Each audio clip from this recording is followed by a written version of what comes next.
Unless you're a hermit living in isolation, chances are you will regularly come into contact with other people. Most of these encounters will be straightforward enough, but some will need negotiation to get what you want. It might be asking to waive overweight luggage fees, negotiating your salary, or asking a neighbor to lower their late night music. In tougher situations, you might have to talk a friend out of a risky decision, or even negotiate with a kidnapper to save hostages.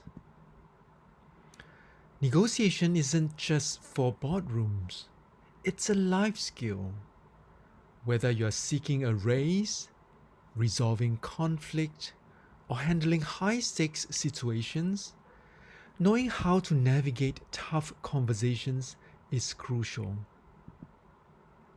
In this video, we'll explore negotiation as the art of being in it together, using 3 strategies. Number 1, use some empathy.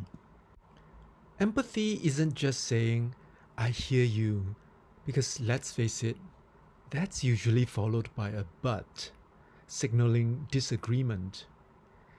It's also not about nodding along while ignoring what they actually need. And it's definitely not agreeing to everything just to speed things up. At its core, empathy is about genuinely stepping into the other person's shoes to understand what drives them and what they truly want. Often, people won't or can't tell you their real concerns.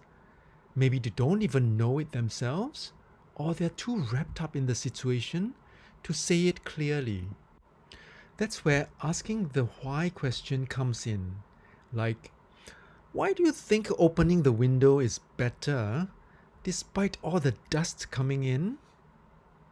That question could lead to the real issue, like, the room is stuffy, and maybe it's all because of your wet laundry. In more extreme cases, whether it's a hostage negotiation or a personal conflict, people might state what they want. For example, that prisoners are released, or that they want to stop disappointing their loved ones. But the deeper question is, what are they afraid of losing? The flip side of desire is fear. For example, if kidnappers ask for the release of 10 prisoners, their fear isn't just that all will stay locked up. It's that not even one will be freed. A boss refusing a raise after saying how valuable you are to the company may actually be afraid that you will quit. Identify the fear and you'll find your leverage. But the key here is some empathy.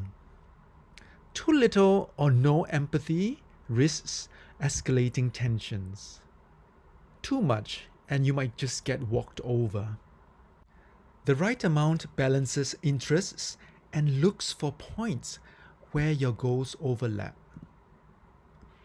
And remember, express empathy or calls for empathy without being confrontational. Instead of saying, "You are so ageist," say, "I feel a bit overlooked because of my age." It's less accusatory and keeps the dialogue open. In short, empathy is about understanding what someone is really going through, not just responding to their requests. This insight gives you an edge in negotiation. Number 2, appeal to fairness. It's difficult to keep negotiations focused solely on what each side wants, especially when strong opinions clash. Take the classic example of An architect insisting on a 2-meter deep foundation for cost saving, while the engineer insisting on a 5-meter foundation for safety. They're essentially talking past each other, defending their position with no middle ground in sight. But here's where appealing to an external standard and objective criterion can help. By introducing a third-party reference, like building codes or earthquake resistance guidelines, you shift the focus from my preference versus your preference to what's fair based on known standards. When the conversation revolves around an impartial benchmark, both sides can approach the issue more rationally, and it becomes less about ego and more about solving the actual problem. This technique works in a variety of contexts. For instance, in salary negotiations, if one party is asking for a salary that seems too high or too low, referring to industry standards or salary reports for similar roles can introduce a sense of fairness. It's no longer about what you think you're worth, but rather what the market dictates for that role, which neutralizes the emotional charge of the debate. In legal disputes, this principle is even more obvious. If both parties cannot agree on how to split assets, an external legal framework is brought in, ensuring a fair distribution according to established laws. It might not make everyone completely happy, but it's an impartial standard that both sides can respect. One way to apply this is by using historical precedents. If a company and supplier are stuck on pricing, looking at past deals can guide fairness. Has the supplier offered similar discounts before? Has the company accepted them? Precedents shift the discussion from emotions to facts. Fairness isn't about meeting in the middle. It's about decisions that feel justifiable to both sides, even if one doesn't get exactly what they wanted. People are more likely to accept an outcome reached through fairness than one driven by pressure or bargaining power. In short, using an external reference, whether it's a regulation, market report, or precedent, eases tension and encourages objective decision making. When fairness is the focus, both sides are more likely to agree with their dignity intact, even if neither gets everything they wanted. Number 3, embrace differences.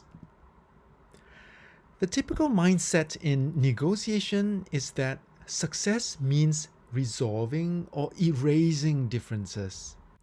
But that couldn't be further from the truth. In fact, differences are often the key to finding creative solutions. Take the classic example of a parent with one orange and 2 kids. If the parent just cuts the orange in half and gives each child one half, they might think they're being fair. But if child A wants to make juice from the orange and throws away the peel, and child B only needs the peel for a school project and tosses the pulp, they both end up with just 50% of what they actually want. If the parent had taken the time to ask each child what they really needed, they could have split the orange differently, giving child A all the pulp and child B all the peel, so each one walks away with 100% of what they wanted. This highlights another important lesson in negotiation. consultation is key. Don't assume you know what the other party is thinking about or feeling. Ask questions. Go deeper. Discover their underlying interests. Sometimes different people's needs aren't as conflicting as they seem. Beyond asking questions, embracing differences also means recognizing that diverse perspectives can lead to novel, even better outcomes. For example, in business negotiations, two companies may regard each other as competitors, but their differences in strengths, like one excelling in product development and the other in marketing, could lead to a partnership where they each plays to their strengths and end up achieving more than they can alone. In labor negotiations, wage increases don't have to be a win-lose scenario.